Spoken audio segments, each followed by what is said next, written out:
श्रीमद्भागवत महापुराण द्वितीय स्कंद अध्याय क्रमांक 2। भगवान के स्थूल और सूक्ष्म रूपों की धारणा तथा क्रम मुक्ति और सद्यो मुक्ति का वर्णन। श्लोक क्रमांक 5 के पश्चात। एवं स्वचित्ते स्वत एव सिद्ध आत्मा प्रियोऽर्थो भगवानन्तः तं निर्वृतो नियतार्थो भजेत संसार हेतु परमश्च यत्र कस्तां त्वनादृत्य परानुचिन्तामृते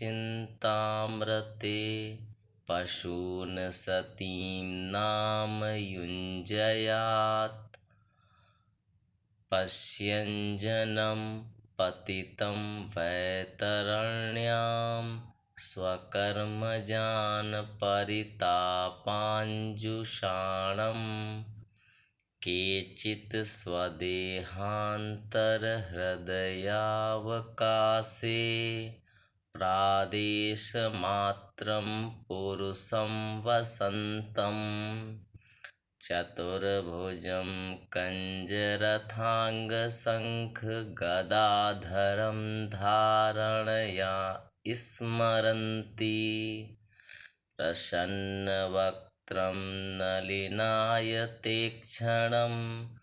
कदम्बकिञ्जलकपिसङ्गवाससं लसन्महारत्नहिरण्यमयाङ्गदं स्फुरन्महारत्नकिरीटकुण्डलम् उपनिद्रहृत्पङ्कजकर्णिकालये योगेश्वरास्थापितपादपल्लवम् श्रीलक्ष्मणं कौस्तुभरत्नकन्धरमम्लान लक्ष्म्या वनमालयाचितं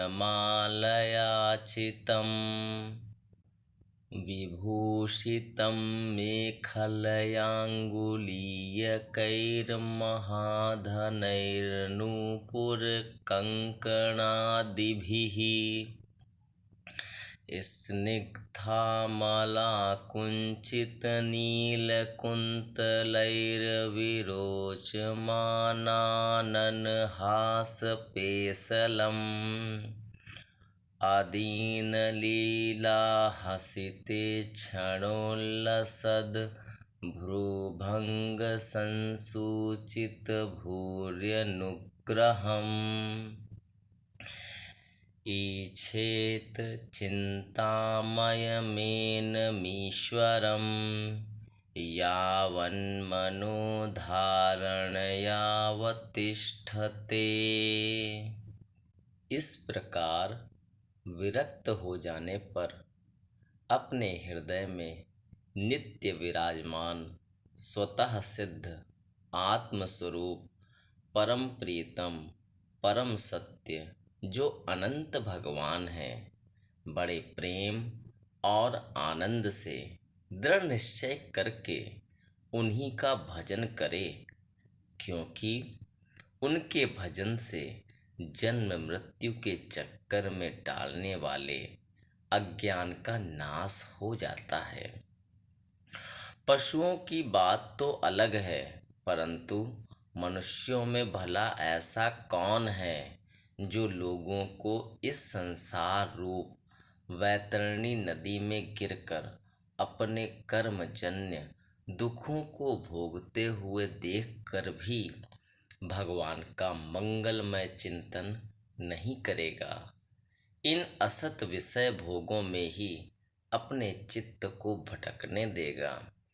कोई कोई साधक अपने शरीर के भीतर हृदयाकाश में विराजमान भगवान के प्रादेश मात्र स्वरूप की धारणा करते हैं।